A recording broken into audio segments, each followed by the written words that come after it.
Hujan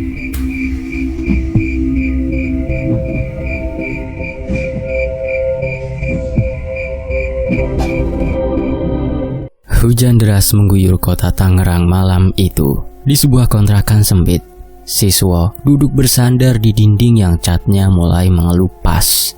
Pikirannya kacau, sementara matanya memandang kosong ke arah panci di atas kompor yang sudah mati sejak pagi. Perutnya lapar, tapi dompetnya lebih kosong daripada isi perutnya. Siswa adalah perantau dari sebuah desa kecil di Jawa Tengah. Harapannya tinggi saat pertama kali datang ke kota besar ini. Ia bermimpi hidup lebih baik, membantu orang tua, dan membuktikan pada teman-teman di desanya bahwa ia juga bisa sukses. Tapi kenyataan berkata lain. 5 tahun berlalu, siswa masih menjadi buruh serabutan, membongkar muatan truk, mencuci mobil, bahkan kadang bekerja sebagai tukang angkut di pasar malam. Teman-teman sekampung yang dulu sama-sama merantau, kini telah sukses. Beberapa sudah memiliki usaha sendiri, membeli rumah. Bahkan ada yang membawa mobil saat pulang kampung lebaran. Siswa hanya bisa diam saat mereka berbicara besar di grup WhatsApp kampung. Siswa kapan suksesnya? Jangan cuma jadi buruh terus. Hidup di kota jangan kalah dong sama orang desa. Salah satu pesan dari temannya yang sukses menusuk hati siswa. Malam itu, siswa memutuskan keluar mencari angin. Ia berjalan menuju warung kopi di sudut gang. Di sana, beberapa orang berkumpul mengobrol sambil menghangatkan diri di dekat tungku kecil. Siswa duduk di sudut, memesan kopi hitam, dan memasang telinga mendengar obrolan orang-orang di sana. Si Pak Tarno tuh kayaknya makin kaya aja ya, ujar seorang pria setengah baya. Iyalah, dia kan dapat tuyul. Kalau kagak, mana mungkin dia bisa bangun rumah tingkat dalam setahun, jawab yang lain dengan bisik-bisik. Siswa yang sejak tadi hanya diam akhirnya angkat bicara. Itu beneran pak? Ada orang kaya gara-gara tuyul?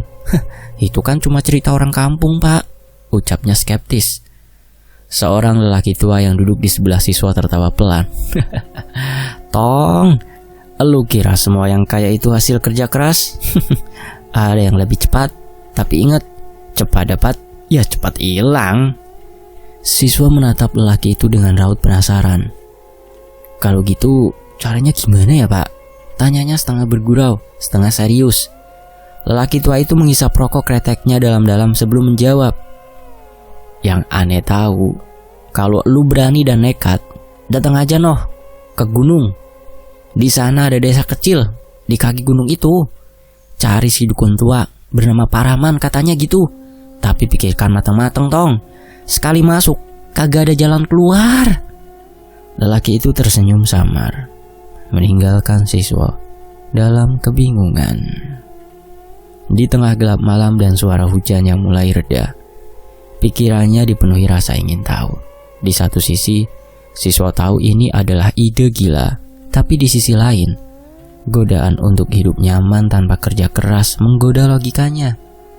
Malam itu siswa kembali ke kontrakannya dengan hati yang tidak tenang. Kata-kata lelaki tua itu terus terngiang-ngiang di telinganya. Cepat dapat, cepat hilang. Tapi apa artinya kalau saat ini dia tidak punya apa-apa? Singkat cerita, perjalanan siswa menuju ke kaki gunung tersebut tidaklah mudah. Berbekal petunjuk dari lelaki tua di warung kopi, ia meninggalkan kontrakan sempitnya di Tangerang dan menuju ke desa kecil di daerah Jawa Timur. Dengan uang tabungannya yang tersisa, ia menumpang bus dan ojek hingga akhirnya tiba di sebuah desa sunyi yang tampak tak tersentuh zaman. Udara dingin menusuk kulit dan aroma khas dedaunan basah menyelimuti setiap langkahnya. Setelah bertanya kepada beberapa warga, siswa akhirnya sampai di sebuah rumah kecil yang terbuat dari bambu. Rumah itu terletak di ujung desa dikelilingi pohon besar yang membuat suasananya semakin mistis. Pintu rumah tersebut terbuka perlahan, seolah sudah menunggu kehadirannya. Masuk, terdengar suara berat dari dalam. Siswa menelan ludah sebelum langkah masuk.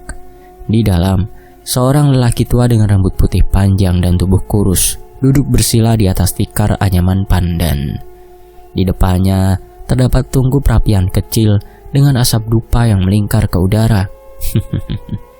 "Namamu Siswa kan?" tanya lelaki itu tanpa melihat. Siswa terkejut. Iya pak, lah kok jenengan tahu namaku?" Lelaki itu hanya tersenyum tipis. "Aku tahu semua orang yang akan datang ke sini. Aku juga tahu apa niat hatimu kemari dan apa yang kau cari." Lelaki itu yang belakangan diketahui bernama Pak Rahman menjelaskan bahwa ritual pesugihan tuyul adalah jalan pintas menuju kekayaan. Namun, setiap kekayaan yang diperoleh memiliki konsekuensi yang harus ia tanggung di kemudian hari.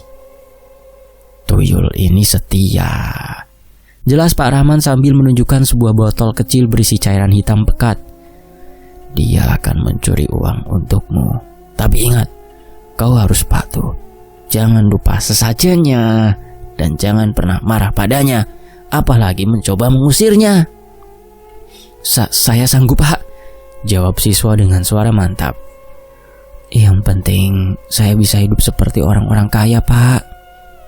Pak Rahmat menatap siswa dengan mata tajam, seolah menembus jiwanya. "Ingat leh, kowe ora bakal sugih nganggo cara gratis. Suatu saat di kemudian hari, si tuyul ini akan minta balasan. Dan itu bukan sesuatu yang mudah, itu sangat besar." Siswa mengangguk, meskipun dalam hati ia merasa sedikit gentar. "Saya terima risikonya pak," ucapnya mencoba meyakinkan dirinya sendiri. Malam itu ritual pun dimulai. Pak Rahman menggambar simbol-simbol aneh di lantai dengan campuran darah ayam dan kunyit. Siswa diminta duduk di tengah lingkaran simbol itu, sementara Pak Rahman membaca mantra-mantra. Sesekali angin dingin berhembus, membawa aroma dupa yang semakin pekat. Saat ritual mencapai puncaknya, tiba-tiba terdengar suara tawa kecil yang melengking, seperti suara anak kecil. Dari sudut ruangan, sesosok kecil dengan kepala botak dan mata besar muncul.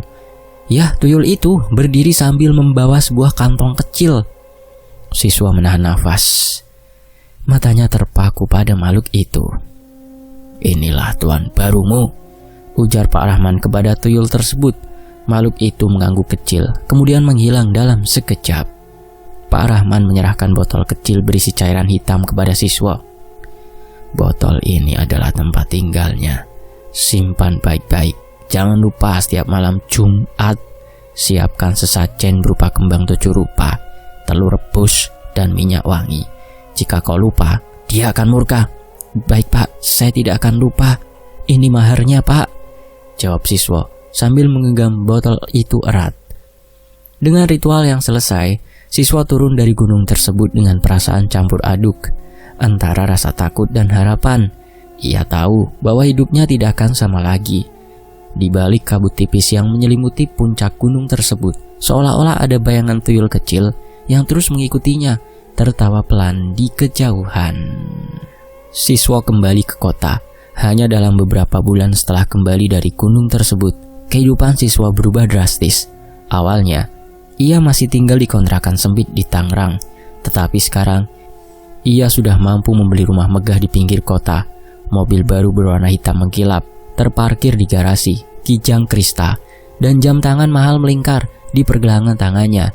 Semua orang terheran-heran melihat perubahan yang begitu cepat, termasuk para tetangganya di kampung halaman saat siswa pulang kampung. Ya, siswa pulang ke kampung dengan gaya baru, pakaiannya rapi, penuh merek terkenal, dan aroma parfum mahalnya menyebar kemana-mana. Ia menjadi bahan pembicaraan banyak orang, terutama ketika ia mulai membagi-bagikan uang untuk pembangunan masjid dan jalan desa. Di sebuah hajatan warga, siswa duduk di antara kerumunan. Suara gamelan mengiringi suasana meriah, sementara para tamu menikmati hidangan yang melimpah. Di tengah keramaian itu, siswa tak sengaja melihat seorang gadis cantik berjalan membawa nampan minuman. Rambut hitam panjangnya terurai ayu, dan senyumnya memikat siapapun yang memandang. Siswa mengenalinya sebagai Melati, kembang desa yang terkenal di kampungnya. Melati menghampiri meja siswa sambil tersenyum malu-malu. Mas siswa, hidup di kota pasti menyenangkan ya? Semua yang mas punya ini hasil kerja keras kan? Tanyanya sambil meletakkan gelas teh di hadapannya. Siswa tersenyum samar, berusaha menjaga wibawanya. Iya Melati, gak mudah, tapi kalau ada niat, semua bisa tercapai dengan kerja keras. Ia mencoba mengalihkan pembicaraan. Meskipun dalam hati ia tahu, semua ini bukan hasil kerja keras seperti yang ia katakan. Kalau begitu mas pasti sudah sukses besar ya sekarang, tambah Melati dengan nada kagum. Ia tersenyum lebih lebar, membuat siswa semakin terpesona. Namun di sisi lain, tidak semua orang percaya dengan perubahan siswa. Teman-temannya yang sejak kecil mulai curiga. Suatu malam ketika siswa duduk di warung kopi bersama mereka, salah satu temannya, Anton, membuka pembicaraan. Wah, kayak mendadak itu nggak selalu berkah, kata Anton sambil menyeruput kopi hitamnya. Ton, kowe rasa meden-medeni. Siswa tertawa kecil, mencoba menyembunyikan kegelisahannya. Rezeki wong kuwi beda-beda bos, ojo iri, jawabnya dengan nada bercanda. Anton hanya mengangkat bahu, tetapi sorot matanya penuh kecurigaan. Ya, semoga aja begitu wok, gumamnya pelan, hampir tak terdengar. Hari-hari siswa di kampung terasa seperti mimpi. Setiap kali ia lewat, orang-orang memandang dengan rasa hormat dan iri. Anak-anak kecil berlarian di samping mobilnya, meminta uang atau sekedar melihat kendaraan mewahnya dari dekat. Siswa menikmati setiap perhatian itu, merasa bahwa semua kerja kerasnya, atau setidaknya apa yang ia katakan sebagai kerja keras, telah terbayar. Namun di balik semua itu, siswa menyimpan rahasia yang terus menghantui pikirannya. Ia tahu kekayaannya tidak sepenuhnya miliknya. Setiap malam Jumat, ia menyiapkan sesajen di kamar belakang rumahnya, meletakkan kembang 7 rupa, telur rebus, dan minyak wangi di sudut ruangan. Setelah selesai, ia sering merasa sepasang mata kecil mengawasinya dari kegelapan. Singkat cerita, setelah siswa mengungkapkan cintanya kepada Melati dan Melati menerimanya, hari itu menjadi momen yang paling dinantikan oleh siswa. Setelah sekian lama menjalin hubungan dengan Melati, ia akhirnya memberanikan diri memutuskan untuk melamar gadis yang sudah menjadi kembang desa itu. Siswa ingin menunjukkan bahwa dirinya sekarang adalah pria yang mampu memberikan kehidupan terbaik untuk calon istrinya. Di pagi hari, rumah siswa sudah dipenuhi dengan barang-barang seserahan. Ada perhiasan emas, pakaian, kebaya mewah, 1 set alat rias mahal, dan sebuah kotak besar berisi tas bermerek. Di rumah Melati, suasana sudah ramai. Keluarga Melati sibuk menyambut tamu yang mulai berdatangan. Para tetangga berkumpul, penasaran ingin melihat seperti apa seserahan yang dibawa siswa dari kota.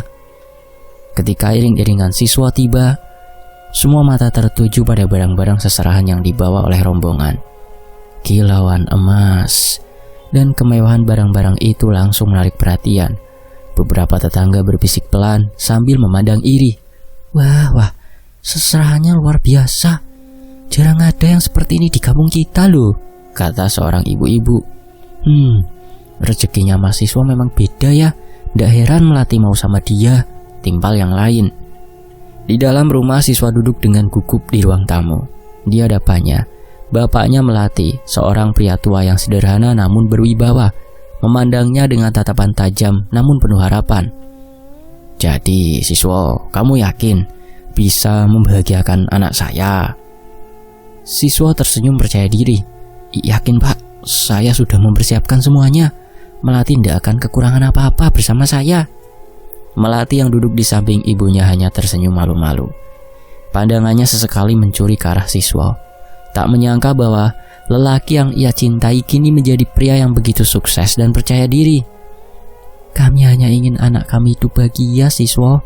Kalau kamu memang serius, kami gak akan menghalangi, kata ibu Melati. Nggih bu, kulo sangat serius. Kulo bakal njogo Melati seperti Ratu Widodari. Dia adalah segalanya buat saya bu. Acara lamaran berjalan lancar. Setelah pihak keluarga Melati menerima seserahan, suasana berubah menjadi lebih santai. Beberapa tetangga mendekati barang-barang seserahan, takjub dengan kemewahannya. Ya Tuhan, lihat kalung ini, berat sekali. pasti mahal. Ih, tasnya juga ini. Ini kan yang sering dipakai artis-artis itu yang ada di kalender di toko emas itu sih. Sementara itu, Melati dan siswa berbicara di sudut ruangan. Mas, aku gak nyangka kamu akan membawa barang sebanyak ini, kata Melati, tersenyum manis. Ini semua buat kamu, Melati. Aku ingin kamu tahu kalau aku serius. Kamu berhak mendapatkan yang terbaik. Melati menggenggam tangan siswa. Iya mas, aku itu sebenarnya gak butuh semua ini. Yang penting aku punya kamu mas, itu sudah cukup buat aku. Siswa tersenyum percaya diri. Tapi aku mau kamu bahagia Melati. Mulai sekarang hidup kita akan berubah. Kita akan hidup nyaman seperti saat obrolan-obrolan kita yang lalu. Hari itu menjadi awal baru bagi siswa dan Melati. Lamaran yang dipenuhi dengan kemewahan semakin mengukuhkan posisi siswa sebagai pria terpandang di kampung itu. Dan rencana pernikahan segera dilaksanakan. Namun di balik semua gemerlapan itu, siswa tahu ada rahasia besar yang ia sembunyikan. Perjanjian kelam dengan makhluk gaib yang telah membawanya pada semua kemewahan ini.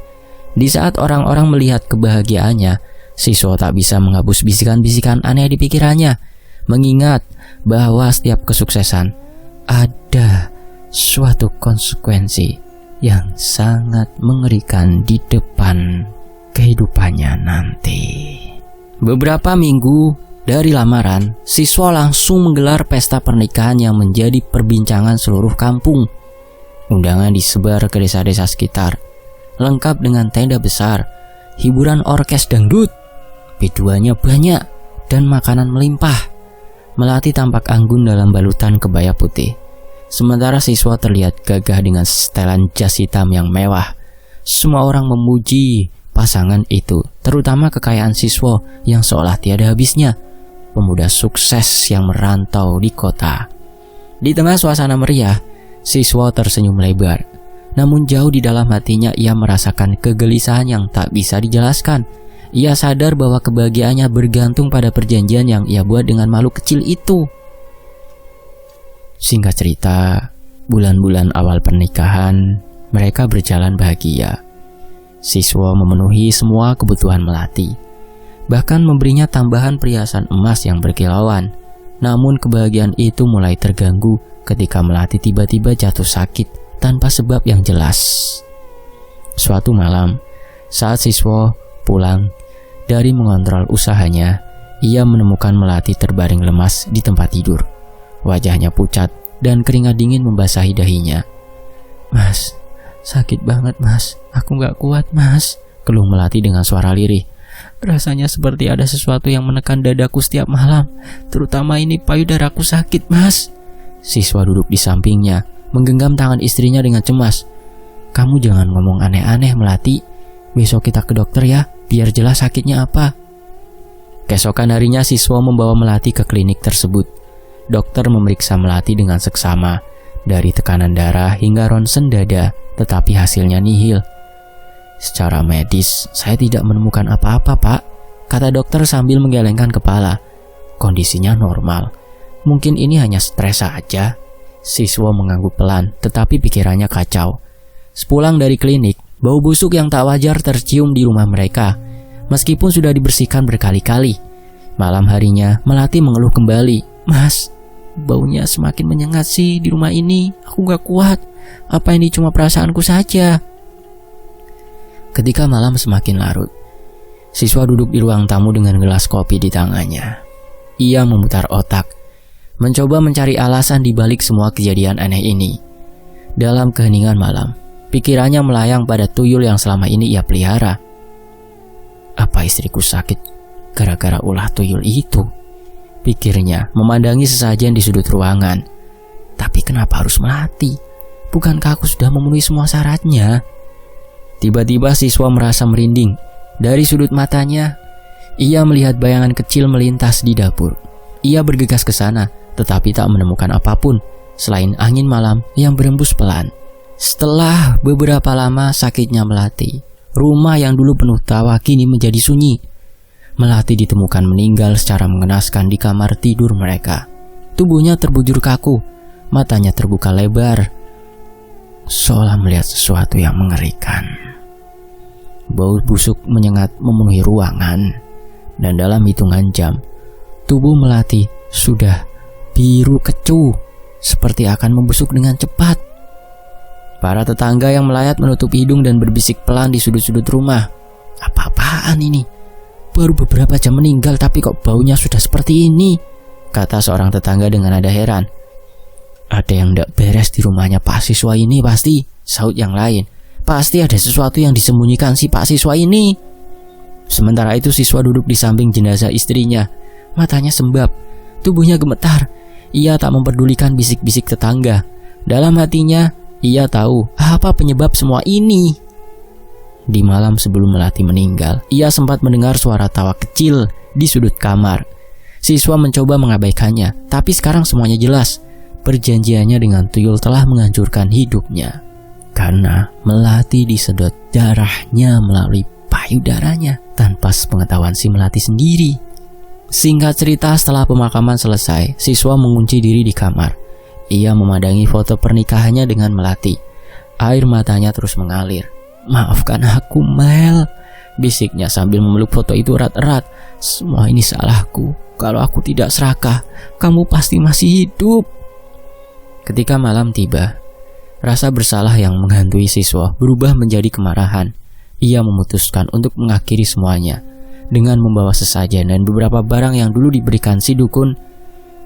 Ia kembali ke gunung itu untuk membuang tuyul yang ada di dalam botol minyak hitam tersebut. Di tengah malam, siswa mendaki gunung tersebut dengan langkah berat. Sesampainya di tempat ia pertama kali bertemu dengan dukun, ia duduk bersila dan memanggil tuyul itu. Tak butuh waktu lama, sosok kecil itu muncul di depannya, tertawa dengan suara pelan namun menyeramkan. Sekarang kau pulang ke tempatmu, aku sudah tak butuh kau lagi. Jangan ikuti aku lagi. Semua yang kamu bawa cuma malapetaka, kata siswa tegas. Tuyul itu menyeringai, matanya yang kecil bersinar tajam dalam gelap. Dalam komunikasi batin, tuyul itu menyampaikan sebuah kalimat kepada tuanya, mantan tuanya, siswa. Kau pikir aku bisa pergi begitu saja? Katanya dengan nada mengejek. Kau sudah membuat perjanjian dan aku tak akan pergi sebelum semuanya selesai. Aku gak peduli dengan kontrak perjanjian itu. Ambil semua harta aku sekarang kalau itu yang kau mau, tapi jangan ganggu hidupku lagi. Tuyul itu mendekat, suaranya semakin menyeramkan. Tunggulah, katanya sambil tertawa. Giliranmu akan datang.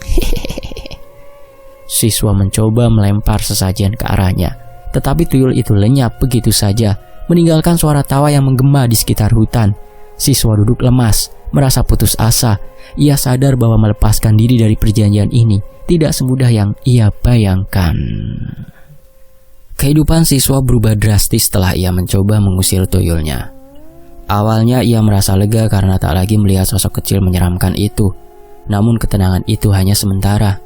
Malapetaka datang tanpa peringatan. Suatu malam, ketika siswa tertidur lelap, ia terbangun oleh suara retakan kayu dan aroma asap yang menyengat. Ia berlari keluar kamar dan mendapati rumahnya terbakar hebat. Api menjilat setiap sudut ruangan, memakan habis harta benda yang selama ini ia kumpulkan. Api, tolong, tolong, teriak siswa panik. Para tetangga berhamburan keluar rumah. Beberapa mencoba membantu memadamkan api dengan ember seadanya. Tapi, api terlalu besar untuk dihentikan. Bahkan, dalam hitungan jam, rumah mewah siswa berubah menjadi puing-puing hitam. Seorang tetangga berbisik kepada yang lain. Pasti ini akibat dari pesugihannya. Gosip itu kan sudah berkembang di lingkungan kita ini. Banyak duit yang hilang, katanya dicuri oleh tuyul, dan tuyul itu diikuti masuknya ke rumah si Pak Siswa ini. Ya, harta dari jalan seperti itu tidak akan bertahan lama. Terbukti ini. Kehilangan rumah hanyalah awal dari kehancuran siswa. Tak lama setelah kebakaran, tempat usahanya yang selama ini menjadi sumber kekayaan tiba-tiba bangkrut. Para pelanggan berhenti datang tanpa alasan jelas, dan reputasinya hancur di mata mitra bisnis. Siswa hanya bisa duduk di meja kantornya yang kosong, menatap kertas-kertas tagihan yang menumpuk. Ia menggenggam kepalanya, mencoba mencari cara untuk bangkit. Kenapa semua ini terjadi? Apa aku benar-benar dikutuk? Gumamnya sambil menangis. Beberapa bulan kemudian, siswa kehilangan segalanya. Mobil, aset-aset berharga, semuanya terjual untuk membayar utang. Siswa yang dulu dielulukan di kampung halaman kini hidup sebagai pemulung di jalanan Tangerang. Dengan tubuh kurus dan pakaian compang-camping, ia berjalan dari satu tempat sampah ke tempat lain, mengais sisa makanan atau barang bekas yang bisa dijual. Suatu hari siswa bertemu dengan seorang teman lama di jalan. Temannya nyaris tak mengenali siswa karena penampilannya yang kumal. "Wok, ini kamu, Wok?" tanyanya heran. "Apa yang terjadi sama kamu? Dulu kamu punya segalanya." Siswa tersenyum pahit. Hidup tidak seindah kelihatannya, bro. Semua yang instan pasti ada balasannya. Aku cuma menerima apa yang seharusnya jadi bagianku.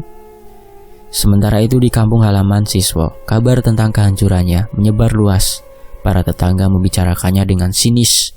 "Lihat, sudah kubilang, rezeki dari pesugihan itu nggak akan langgeng," kata seorang tetangga kepada yang lain. "Kasihan dia ya, kayak karena pesugihan ujungnya begini," sahut tetangga lain sambil menggelengkan kepala. Sementara itu di kota, waktu terus berlalu dan siswa kini hanya bayangan dari dirinya yang dulu. Tubuhnya semakin kurus, wajahnya tirus dengan mata cekung yang penuh keputusasaan. Hari-harinya dihabiskan dalam sebuah gubuk kecil di pinggir kota Tangerang, tempat ia tinggal setelah kehilangan segalanya. Gubuk itu kotor, gelap, dan pengap, mencerminkan keadaan hidup siswa yang penuh penderitaan. Suatu pagi, warga sekitar mencium bau anyir yang menyengat dari arah gubuk siswa. Mereka saling bertanya-tanya, namun tak ada yang berani mendekat. Akhirnya seorang lelaki parubaya memberanikan diri mengetuk pintu. "Siswa, wah, siswa!" teriaknya sambil mengetuk keras. Tak ada jawaban. Pintu didorong perlahan dan bau busuk semakin menyengat. Di dalam gubuk yang gelap, tubuh siswa tergeletak di lantai, kaku dan tak bernyawa. Matanya terbuka lebar seolah menunjukkan ketakutan mendalam sebelum ajal menjemput. Berita kematian siswa menyebar cepat di kampung halamannya. Warga lingkungan gubuk yang ada di kota siswa tinggal berdatangan untuk membantu proses pemakaman. Namun mereka yang bertugas memandikan jasadnya merasa merinding sejak awal. "Nah, kok kulitnya terasa aneh sekali ini rasanya. Beda sama orang mati biasanya," bisik salah satu warga. Bau busuknya juga nggak hilang-hilang. Padahal udah dicuci berkali-kali nih," sahut yang lain. Pemimpin pemakaman, seorang pria sepuh yang dihormati di lingkungan tersebut, ikut merasakan kejanggalan. Dengan wajah serius, ia berkomentar kepada orang-orang di sekitarnya. "Semoga arwah nak siswa ini diterima di sisinya. Tapi entah kenapa, saya merasa ada yang belum selesai. Seperti ada sesuatu yang masih mengikatnya di dunia ini." Warga saling berpandangan, bingung namun juga ikut takut. Aura gelap yang menyelimuti jasad siswa seolah menjadi bukti nyata dari perjanjian kelam yang pernah ia buat. "Mari kita doakan bersama-sama ya." Dan saat pemakaman berlangsung, hanya sedikit yang hadir. Beberapa warga bahkan enggan mendekat ke liang lahat, merasa ngeri dengan cerita yang mereka dengar tentang siswa dan pesugihan tuyulnya. Seorang warga berbisik kepada temannya, "Kasian ya, padahal dulu dia kaya raya di lingkungan kita. Semua orang iri sama dia. Akhir hayatnya di gubuk pinggiran kota seperti ini." Temannya mengangguk sambil menatap nisan siswa yang baru saja ditutup tanah. "Ini karma. Harta dari pesugihan itu tidak pernah membawa keberkahan. Cepat datang, cepat pergi, dan akhirnya begini. Ini contohnya." Kisah siswa menjadi buah bibir di kampung dan di lingkungan kota tempat ia jaya selama bertahun-tahun. Orang tua sering menceritakannya kepada anak-anak mereka sebagai peringatan. Pesan moral dari hidup siswa begitu jelas. Kekayaan yang diperoleh dengan cara instan dan melibatkan dunia gaib hanya membawa kehancuran, baik di dunia maupun setelahnya. Kesabaran dalam menjalani hidup adalah yang utama. Terima apa adanya. Dengan tubuhnya yang ditemukan di dalam kondisi mengenaskan dan aura gelap yang tak kunjung hilang, siswa menjadi simbol dari akibat tragis keserakahan dan keputusan yang salah. Warga di lingkungan kota yang uangnya sering dicuri siswa pasti tidak akan rela selama-lamanya, dan itu yang akan memberatkan dirinya, apalagi perbuatan syirik siswa. Naudzubillah min dzalik. Selesai sampai di sini. Semoga kisah singkat ini bisa menghibur teman-teman. Dan ya, paling tidak bisa mengambil hikmahnya lah. Paling susah itu menghadapi kehidupan yang susah dan kita harus sabar. Itu susah banget. Emang enak sih ngomongnya doang, ngejalaninya bisa nggak? Ya, semoga kita bisa ya. Dan tentunya tidak dalam keadaan sulit terus. Semoga keadaan sulitnya hilang, digantikan dengan keadaan yang senang, bahagia, semuanya dipermudah. Fakta Sejarah pamit, sampai jumpa di kisah lainnya. Wassalamualaikum. Mohon maaf kalau ada salah kata. Tetap di Fakta Sejarah. Alhamdulillah.